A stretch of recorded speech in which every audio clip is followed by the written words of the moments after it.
باللہ من الشیطان الرجیم بسم اللہ الرحمن الرحیم اللہم صلی علی محمد وآل محمد وعجل فرج آل محمد ولا ندا تمام مومنین بجائی محمد السلام علیکم ورحمۃ اللہ وبرکاتہ۔ سامعین اکرامی قدر، آج کی ہماری جو نشست ہے ولایت امیر المومنین پہ وہ بہت ہی آپ سمجھ لیں کہ ایک سرپرائزنگ سی ویڈیو ہونے والی ہے، کیونکہ اس میں ہمیں مولوی شہنشاہ اصولی صاحب کو جواب دینا، جنہیں ہم پہلے بھی بہت دفعہ ایکسپوز کر چکے ہیں۔ حضرت نے شہادت ثالثہ ولایت امیر المومنین کے لحاظ سے جو باتیں کی ہیں وہ انتہائی ناقابل قبول ہیں اور انتہائی بچکانہ باتیں ہیں۔ آج کی ویڈیو میں بیسیکلی ہم ان کے مجتہدین کی دوگلی پالیسیاں اور ان کے مجتہدین کی تحکیم بلحاظ شہادت ثالثہ، ان روایات کے بارے میں ان کے مجتہدین، ان کے اکابر بابے کیا کہتے ہیں اس بارے میں بھی بتائیں گے، اور مولوی شہنشاہ صاحب نے جو ہمارے پہ ایک جھوٹا الزام لگایا اہل ولا شیعوں پہ جو امیر المومنین کی ولایت کے قائل ہیں، اس کی بھی ساری کی ساری جو فٹ اینڈ فائن حالت ہے میں آپ کے سامنے رکھوں گا۔ ذرا مولوی صاحب کے کلپ کی طرف چلیں۔ شہادت کا وہ شہادت ثالثہ، دیکھیں شہادت بڑھ گئی، شہادت ثالثہ کا جو مسئلہ ہے وہ چونکہ فقہی مسئلہ ہے، اور فقہی مسئلہ جب آپ نے بڑھا دیا اسے ولایت کو نکال کر آپ فروعات دین میں لے آئے۔ جب آپ ولایت علی کو جو عقیدے کا حصہ ہے، ولایت علی جو کہ عقیدے کا حصہ ہے، توحید، نبوت، رسالت، ولایت جو عقیدے کا حصہ ہے، جب آپ اسے فروع دین میں لے آئے تو فروع دین تو عمل ہے، محدود تو خود کر دیا آپ نے۔ مولا کے نام کو جب آپ فروعات دین میں لے آئے تو آپ اسے محدود کر دیا، فروعات دین میں لے آئے تو فروعات دین عمل کا کام ہوتا ہے، اعمال ہے، تو جتنے بھی فروعات دین ہیں ان پہ تقلید کرنا واجب ہے، اور اب مجتہد کے پیچھے جانا ہی پڑے گا، یا ہم خود مجتہد ہو جائیں، یہ بھی ہم پہ پابندی نہیں ہے۔ جان چھوڑیں بھائی مجتہدین کی، اتنا ہم نے انہیں تنگ کیا ہوا ہے، خود مجتہد کیوں نہیں ہو جاتے؟ میں آج کی اس مجلس میں ایک بچوں جوانوں کو اعلان کروں، تقلید کرنا اچھی بات نہیں ہے، مجتہد ہونا اچھی بات ہے۔ ہم سب کو مجتہد ہونا چاہیے، جب نہیں ہو سکتے نااہل ہیں، بس کی بات ہے نہیں کہ ہم اجتہاد کریں، تو پھر دوسرا تو آپشن ایک ہی ہے، آپشن ایک ہی رہ جاتا ہے، پھر تیسرا آپشن ہی نہیں ہے، پھر ہمیں تقلید کرنی ہے۔ جی سامعین گرامی قدر، ڈیفینیٹلی آپ نے مولوی شہنشاہ صاحب کی ویڈیو دیکھ لی ہوگی۔ مولوی شہنشاہ صاحب، پہلی بات تو یہ ہے کہ آپ نے جو جھوٹ بولا ہے ہمارے اوپر، آپ نے تو ویسے ہی غیرت اور دیانتداری نام کی کوئی چیز نہیں ہے، یہ تو الحمدللہ اب 90% شیعہ جان گئے ہیں کس طرح آپ کے اور آپ کے مولویوں نے دلائل خوریاں کی ہیں اور فقیر کے دلائل کے سامنے لاجواب رہے ہیں۔ یہ تو مولوی صاحب اب خدا کا نام ہے یار، لوگ میمز بنانے پہ آ گئے ہیں، آپ لوگوں کے چیزیں کھینچ رہے ہیں، نہ اس طرح کی باتیں کریں۔ دوسری بات، ہم نے کب کہا ہے کہ ولایت امیر المومنین کا مسئلہ، امامت امیر المومنین کا مسئلہ یا خلافت امیر المومنین کا مسئلہ یا گواہی، نعوذ باللہ یہ فروعی معاملات میں ہم نے کب کہا ہے؟ جھوٹ بولتے ہیں۔ پہلے تو میں آپ کے سامنے وضاحت کروں کہ یہ کہا کس نے ہے، ایک ایک چیز کو کلیئر کریں گے۔ آپ کے آیت اللہ گل پائگانی صاحب، ان کی مجموع المسائل کتاب میرے سامنے موجود ہے، اس میں صفحہ نمبر 141 پہ ان سے جب سوال ہوا ہے ولایت امیر المومنین کے لحاظ سے، تو انہوں نے واضح احکام نماز کے چیپٹر میں جواب دیتے ہوئے فرمایا وچوں مسئلہ از مسائل فریع است، یہ مسئلہ فروعی مسئلہ ہے۔ یہ آپ کے آیت اللہ گل پائگانی صاحب اپنی یہ مجموع المسائل میں لکھ رہے ہیں، اپنی یہ فتوے کی کتاب میں، ہم تو نہیں کہہ رہے مولوی صاحب۔ تو یہ جو آپ کہہ رہے ہیں کہ جی، اور پھر چونکہ یہ فقہی معاملات میں آگے لہٰذا اس پہ تقلید واجب ہو جائے گی، یہ وہ ہے، کون سی حدیث معصوم ہے، کون سی حدیث معصوم ہے؟ اور پھر ایک عجیب و غریب قسم کی بات کہ آپ ہی کے گھر کے علماء کہہ رہے ہیں کہ ولایت امیر المومنین کا مسئلہ فقہی مسئلہ یا فروعی مسئلہ نہیں ہے، یہ مسئلہ ہے عقیدے کا۔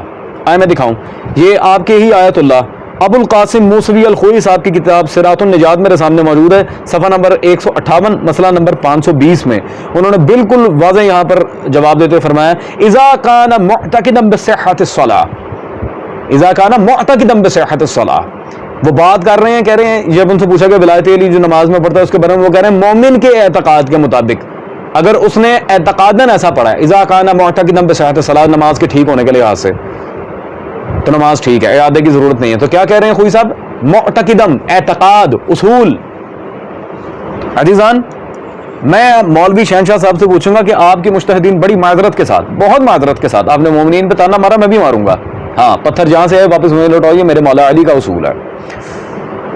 آپ کے مجتہدین کون سا سستا نشہ کیا کرتے تھے؟ ذرا مجھے اس نشے کی پلیز وہ بتا دیں، وہ اس کی ڈیفائن کر دیں، ایلیبوریٹ کر دیں خدا را۔ کبھی کہتے ہیں یہ فروعی مسئلہ ہے، کبھی کہتے ہیں یہ اصولی اور اعتقاد کا مسئلہ ہے۔ خدا کے بندے آپ کے مجتہدین چاہتے کیا ہیں؟ وہ شیعہ مذہب کو انہی معاملات میں پھنسا کے رکھنا چاہتے ہیں تاکہ نہ معرفت کی بات آگے جائے، نہ مناقب کی جائے، نہ اور باتیں جائیں۔ اور دوسری بات، جان چھوڑیں مجتہدین کی، ہم نے آپ کے مجتہدین کو باندھ کے رکھا ہے؟ نہیں، ہم نے کیا ان کے گھر پہ تالے لگوائے ہیں، یا پھر ان کے گھر سے کوئی سامان چوری کرنے کی دھمکیاں دے رہے ہیں، یا انہیں مارنے کی دھمکیاں دے رہے ہیں؟ کیا کیا ہے ہم نے آپ کے مجتہدین کے ساتھ؟ ہم صرف علمی اختلاف پہ یقین رکھتے ہیں، اور اگر اس سے بھی جان چھڑوانی ہے تو ایک سمپل میں فارمولہ آپ کو دوں گا، ان سے کہیں ولایت ائمہ معصومین پہ بکواس کرنا بند کریں، ہم انہیں منہ نہیں لگائیں گے، جو سیدھی بات ہے۔ وہ ہمارے ائمہ اہل بیت صلوات اللہ علیہ مجمعین کے لحاظ سے اپنی بکواس بند کر دیں، جعلی فتوے بلا دلیل دینا بند کریں، ہم انہیں منہ نہیں لگاتے، فارغ ہیں۔ اور یہ بات میں اپنے پاس سے نہیں کر رہا، آپ کے آیت اللہ تنقابنی صاحب اخباری شیعہ محدثین رضوان اللہ تعالی علیہ مجمعین کا عمل آپ کے مجتہدین کے ساتھ لکھ رہے ہیں اپنی کتاب قصص العلماء میں، بڑی جی معتبر کتاب ہے آپ لوگوں کے۔ آپ کے آیت اللہ تنقابنی صاحب صفحہ نمبر 166 پہ کیا لکھتے ہیں؟ بہبہانی کے نام سے انہیں یاد کیا جاتا ہے، آپ جناب سے پہلے کربلا و نجف میں اگر اخباری موقع والے مجتہدین کے ساتھ اجتماع کرتے بھی تھے تو یہ حال تھا کہ اگر مجتہدین میں سے کسی کی کتاب کی ضرورت ہوتی کہ اسے اٹھائیں تو رومال سے اسے اٹھاتے تھے، اسے نجس سمجھتے تھے۔ اتنا سخت موقف تھا یہ اخباری محدثین کا آپ کے مجتہدین اصولی علماء کے بارے میں، اسے نجس سمجھتے تھے، اس لیے ہاتھ سے نہیں پکڑتے تھے۔ جب آقا یعنی کہ بہبہانی کربلا آئے تو شروع میں انہوں نے تقیہ اختیار کیا اور علم اصول کا درس تہہ خانے میں دیتے، کیونکہ اخباری مسلک کے لوگ اصول کی تعلیم کو حرام سمجھتے تھے، حرام سمجھتے تھے۔ اتنا سخت موقف تھا محدثین کا آپ کے بابوں کے بارے میں۔ عزیزان، تو بات مجھے صرف اتنی بتا دیں، جب ہمارے اخباری محدثین آپ کے مجتہدین کو منہ ہی نہیں لگاتے تھے، ان کی کتابیں پکڑتے بھی تھے تو اسے نجس سمجھتے تھے، کیوں؟ کیونکہ جانتے تھے یہ علم اصول فقہ آیا ہی قاتلان زہرا کی طرف سے ہے۔ اور اس میں کوئی فالتو بات نہیں کر رہا، میں 6 سال سے آپ کے مجتہدین اکابرین کی کتابیں دکھا کے اپنا الحمدللہ یہ موقف ثابت کر چکا ہوں، مجھے بار بار دلائل ریپیٹ کرنے کی ضرورت نہیں ہے۔ خیر، اچھا جی، مجتہدین قرآن و حدیث کے مطابق بات کرتے ہیں۔ چلیں جی، یہ آپ ہی کے گھر کا یہ ایک رسالہ ہے، کتابچہ ہے، نور معرفت۔ ابھی دیکھ لیتے ہیں کتنا قرآن و حدیث آپ کے نصاب میں ہے۔ صفحہ نمبر 19 پہ وہ بالکل واضح یہاں پر لکھتے ہیں، قرآن و اہل بیت سے متمسک ہونے کا دم بھرنے والے مکتب کے پیروکاروں کی دینی اداروں میں قرآن و اہل بیت صلوات اللہ علیہ مجمعین دونوں کے گراں بہا معارف اور علم اور حکمت کے خزانے سے کوئی قابل ذکر استفادہ نہیں کیا جاتا، بلکہ قرآن و اہل بیت سے متعلق خاص طور پر کوئی مضمون نصاب میں شامل ہی نہیں۔ لا حول ولا قوت الا باللہ، لا حول ولا قوت الا باللہ۔ وہ واضح کہہ رہے ہیں کہ قرآن و اہل بیت سے متعلق ہمارے نصاب میں کوئی چیز شامل ہی نہیں ہے، اور آپ ماشاءاللہ لگے ہیں جی وہ مجتہد قرآن و اہل بیت کے مطابق فیصلہ دیتے ہیں۔ عزیزان، میں کس کو مانوں؟ آپ خود فیصلہ کر کے بتائیں کہ میں کس کو مانوں۔ میں ان کی مانوں، ان کے اکابرین کی مانوں، ان کے یہ محققین کی مانوں، میں کس کی مانوں؟ یہ کہہ رہے ہیں کہ مجتہدین قرآن و حدیث کے مطابق فیصلہ دیتے ہیں، اور وہ خود اپنی کتابوں میں ان کے اصولی یہ مکتب فکر کے لوگ لکھ رہے ہیں کہ نصاب میں قرآن و اہل بیت شامل ہی نہیں ہے۔ وعیزن، چلے آئیں خمینی صاحب کی کتاب امامت الانسان کامل سے ایک عبارت میں آپ کے سامنے پیش کرنا چاہوں گا آپ کی خدمت میں، صفحہ نمبر 282 سے واضح وہ لکھتے ہیں، جب حضرت حجت تشریف لائیں گے تو وہ ایسے احکام لائیں گے جو ہمارے ناقص اجتہادات کے ذریعے استنباط شدہ احکام سے مختلف ہوں گے۔ جو فقہی اصول و ضوابط ہم استعمال کرتے ہیں وہ ان سے مختلف ہوں گے کہ مجتہدین کے ظنون سے اخذ شدہ احکام سے مختلف ہوں گے، یاتی بکتاب جدید، کیونکہ فقہا کے روش کے برخلاف فرمائیں گے۔ وہ مجتہدین کے ظنون سے، ظن کی جمع ظنون، سیلف کریٹڈ پوائنٹس، ان سے صادر ہونے والے تمام احکامات سے مختلف ہوں گے۔ ظن مجتہد کی مخالفت کریں گے قائم آل محمد صلی اللہ علیہ وآلہ وسلم۔ یہ آپ کے امام خمینی صاحب لکھ رہے ہیں جی مولوی صاحب۔ اور یار، جب آپ کے اکابرین خود اس بات کو تسلیم کر رہے ہیں اپنی کتابوں میں کہ جب ولی العصر آئیں گے وہ ہماری مخالفت کریں گے، تو کہاں گیا قرآن و حدیث؟ کیا معاذ اللہ صاحب الزمان اپنے اجداد کے اقوال کی مخالفت کریں گے؟ وہ ان حدیث کی مخالفت کریں گے جو معاذ اللہ میرے مولا قائم آل محمد صلی اللہ علیہ وسلم نے خود ارشاد فرمائی ہیں؟ کیا جھوٹ بول رہے ہیں یار، کیوں عوام کو گمراہ کر رہے ہیں؟ خدا کے نام کتابیں پڑھے، مطالعہ، کیا مطالعہ کرنا ہے آپ لوگوں نے یار؟ یہ ماشاءاللہ آپ تو وہ ہستی ہیں جو ایک ایک حدیث کے اندر 5 غلطیاں کرتے ہیں ایک ایک لائن کی حدیث میں۔ اللہ جانے مطالعہ کرنے بیٹھو تو کیا کیا کرامتیں آپ سے صادر ہوں گی۔ اور یہی بات ایک مشہور زمانہ شخصیت دکتور علی شریعتی، انہوں نے اپنی کتاب امت اور امامت میں بھی کی ہے، یہ ان کی کتاب میرے ہاتھ میں موجود ہے، علی شریعتی کی صفحہ نمبر 9، وہ یہاں پہ لکھتے ہیں سید جمال الدین اسد آبادی کے زمانے سے یعنی 100 سال پہلے ہم اس بات کی طرف متوجہ ہوئے تھے کہ اسلام وہ نہیں ہے جو کہ ہے. ٹھیک ہے جی، اسلام وہ نہیں ہے کہ جو ہے. اللہ اکبر، کتنا یعنی کہ واضح انہوں نے پوائنٹ دیا ہے، یہ اسلام وہ ہے نہیں جو اصل میں اسلام ہے. کیوں عزیزان؟ کیوں ان کے دکتور علی شریعتی صاحب نے کیوں یہ جملہ لکھا؟ کیونکہ وہ سمجھ چکے تھے کہ مجتہدین نے آ کے شیعہ مذہب کی مت مار دی ہے. لا حول ولا قوت الا باللہ. عزیزان بات وائنڈ اپ کرتے ہیں. شہادت ثالثہ کا مسئلہ تو اس پہ ذرا میں ایک تفصیلی بات کر دوں آپ کے سامنے. یہ آپ کے آیت اللہ احمد مستمد نجفی صاحب کی کتاب القطرہ میرے ہاتھ میں موجود ہے، مناقب اہل بیت القطرہ جلد نمبر 2 ہے، صفحہ نمبر 93 پہ انہوں نے مولا صادق کی وہ حدیث لکھی جس میں امیر المومنین کا نام موجود ہے، تشہد میں علی نعم الوصی و نعم الامام، اور اس کے بارے میں تحکیم دیتے ہوئے کیا لکھتے ہیں؟ یہ تشہد کامیاب ہے، حتیٰ کہ علامہ نوری رحمہ اللہ نے بھی اس سے غفلت برتی اور کتاب مستدرک میں اسے ذکر نہیں کیا. یہ کامیاب تشہد ہے. اللہ اکبر. اپنی کتاب الخطرہ میں انہوں نے باقاعدہ صرف روایت نقل نہیں کی، اس سے نتیجہ گیری بھی رکھی ہے. عزیزان یہ میرے ہاتھ میں موجود ہے تاریخ علماء نجف اشرف، ان کی حجت الاسلام احسن نجفی صاحب کی، صفحہ 378 پہ اسی احمد مستنبط کے بارے میں کیا کہتے ہیں جی؟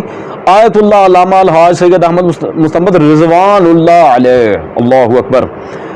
آپ اپنے زمانے کے بہت بڑے عالم، فاضل، فقیر، رجالی، اصولی، فلسفی اور محدث تھے. علماء کے اقوال یہ انہی کے آیت اللہ شیخ ہادی امینی فرماتے ہیں کہ سید احمد بن سید رضی بہت بڑے فاضل، مجتہد، متقی، عابد، عالم اور فقیر اور علم اصول کے ماہر تھے. اللہ اکبر. اتنی تعریفیں صاحب القطرہ کے بارے میں. ٹھیک ہو گیا عزیزان؟ ویسے تو باتیں بہت ساری ہیں کہنے کو، لیکن مجھے آپ کے سامنے ایک جوک رکھنا ہے، ایک انتہائی مضحکہ خیز بات. ہم نے آپ کے سامنے القطرہ کی جو روایت دکھائی اور اس پر احمد مستنبط کی تحکیم دکھائی کہ بالکل صحیح روایت ہے بلکہ کامیاب ہے. اس کا جواب دیتے ہوئے مولوی آفتاب تیلی صاحب، کیونکہ یہ اپنے نام کے ساتھ ملک لکھواتا ہے، اور میرے کچھ جو احباب اور اقربا ہیں جو علم الانصاب کے ماہر ہیں وہ اکثر مجھے کہا کرتے ہیں اس کے بارے میں کہ کل دے تیلی اج دے ملک. تو ماشاءاللہ اسی تناظر میں اس بندے کو لے کے چل رہا ہوں. مولوی آفتاب جوادی عرف تیلی صاحب نے اپنی کتاب شہادت ثالثہ در تشہد کے متعلق شرعی فیصلہ، شرعی نہیں شرعی، شر پسندی پہ مبنی، صفحہ 113 پہ انتہائی بچکانہ بات لکھی ہے. اب پڑھیں گے تو ہنسیں گے. کہتے ہیں جی آقا سید احمد رضی الدین مستنبط رحمہ اللہ، ان کے رحمہ اللہ بھی اور ان کے آقا بھی ہیں، تسلیم کیا اپنے اکابرین میں. نبی کریم صلی اللہ علیہ وسلم اور آئمہ سلام اللہ تعالیٰ علیہ مجمعین کے فضائل و مناقب میں القطرہ من بہار مناقب نبی العطرہ کے نام سے ایک کتاب 2 جلدوں میں تحریر کی، وہی القطرہ جو میں نے ابھی دکھائی تھی. اللہ اکبر. اور اس اور موضوع کے نام سے یہی ظاہر ہے کہ یہ کوئی فقہ کی کتاب نہیں ہے، یہ کوئی فقہ کی کتاب نہیں ہے. اچھا عزیزان، میں پہلے تو اس سے سوال کروں گا، بھائی پہلی بات جب تمہارے اکابرین نے یہ لکھ دیا تم اسے اپنے اکابرین میں مان بھی رہے ہو تو پھر اس پہ اعتراض کرنا تمہارا کیا بنتا ہے؟ مجھے صرف یہ بتاؤ گے. دوسری بات، انہوں نے جو روایت لکھی ہے جس پر تحکیم کی ہے کہ یہ کامیاب تشہد ہے، یہ صحیح روایت ہے، تو اس کی نفی میں کوئی روایت ہے تمہارے پاس؟ حتی یارد فیہ ناہی قاعدے کے تحت، جو میں درجنوں دفعہ اپنی ویڈیوز میں دکھا چکا ہوں، اصول جو ہے اصول روایت جو عدم جواز پر دلیل بنتا ہے، حتی یارد فیہ ناہی، اس کے تحت تمہارے پاس کوئی روایت ہے؟ نہیں. قرآن کی کوئی آیت اس کی نفی میں جا رہی ہے؟ Not at all. اب عزیزان ذرا القطرہ کے اس روایت کے متن کی طرف دوبارہ صفحہ 93 پہ آپ کو لے کے جاؤں. انہوں نے یہ اپنے پاس سے لکھا ہے، یہ کہیں سے نقل کیا ہے. یہ روایت اس رسالے کے صفحہ نمبر 29 پر درج ہے جو فقہ مجلسی کے نام سے معروف ہے. فقہ مجلسی عزیزان، فقہ، اور یہ علامہ مجلسی اول رحمہ اللہ کی کتاب فقہ کامل فارسی میرے ہاتھ میں موجود ہے جو علامہ مجلسی کی فقہ ہے. عقل کے اندھے. پہلی بات تو تم یہ بتاؤ، تم نے روایت کے یہ جو مدرک کو وہاں نقل کیا گیا اسے نہیں پڑھا؟ انہوں نے فقہ ہی پر مشتمل کتاب سے یہ روایت اپنی کتاب میں شامل کی ہے. یہ فقہ کی کتاب نہیں ہے، یہ تو ہمیں بھی پتہ ہے. تو انہوں نے جہاں سے دلیل لی ہے کیا وہ فقہ پہ مشتمل کتاب نہیں ہے؟ اور دوسری سب سے زیادہ حامل اہمیت بات، یہ کس گدھے نے کہا ہے، یہ کون سے اصول کے تحت تم نے یہاں پہ قاعدہ لکھا ہے اور اس کتاب کی عبارت کو مبہم کرنے کی کوشش کی ہے؟ پہلی بات تو اپنے ہی اصولی احمد مستمد کوئی رگڑا، ہمارا اس سے کوئی تعلق نہیں ہے، اچھا کیا کڑاکا نکال دیا، لیکن غلط نکالا ہے وہ کس طرح؟ تمہیں کس نے کہا ہے کہ اگر فضائل کی کوئی روایت ہو تو اس سے فقہی طور پہ استدلال نہیں کیا جا سکتا؟ کتبۂ فقہی میں کئی فضائل پر مشتمل کتب اربعہ میں روایات آئی ہیں، بہت سی فضیلت پہ، جناب بلال کی فضیلت پہ، حضرت مقداد کی فضیلت میں، جناب قمر کی فضائل میں بہت سی روایات ہیں، تو کیا اس سے فقہی طور پہ استدلال نہیں کیا جا سکتا ان روایات سے کہ اگر فضیلت میں، علم میں ان اصحاب ائمہ کا کوئی کیٹیگری وغیرہ کوئی اس طرح کا پورشن رکھنا ہو تو کیا وہ قابل استدلال روایات نہیں ہیں؟ یعنی کہ کیا اتنی علمی یتیمی، اتنی جہالت، اتنا بچپنا، اور اللہ کے بندے پہلے یہ تو دیکھ لے کہ وہ کون سی کتاب سے نقل کر رہا ہے۔ اللہ اکبر۔ اور آنے والی ویڈیوز میں ہمیں فقہ کامل کے لحاظ سے کچھ بہت امپورٹنٹ چیزیں آپ کے سامنے رکھنی ہیں کہ یہ سلسلہ کہاں سے شروع ہوا اور کتابوں کو کس طرح سے مس مینج کیا گیا ولایت علی کو چھپانے کے لیے۔ بہرحال آج کی ویڈیو میں الحمدللہ آپ کو یہ سمجھ آ گئی ہوگی کہ کیا ڈرامہ کیا جاتا ہے اور اصلاً بات ہے کیا۔ اب آپ سے ملاقات ہوگی کل اگلی نشست میں۔ ٹل دین ٹیک کیئر۔ سلطان کربلا وارث۔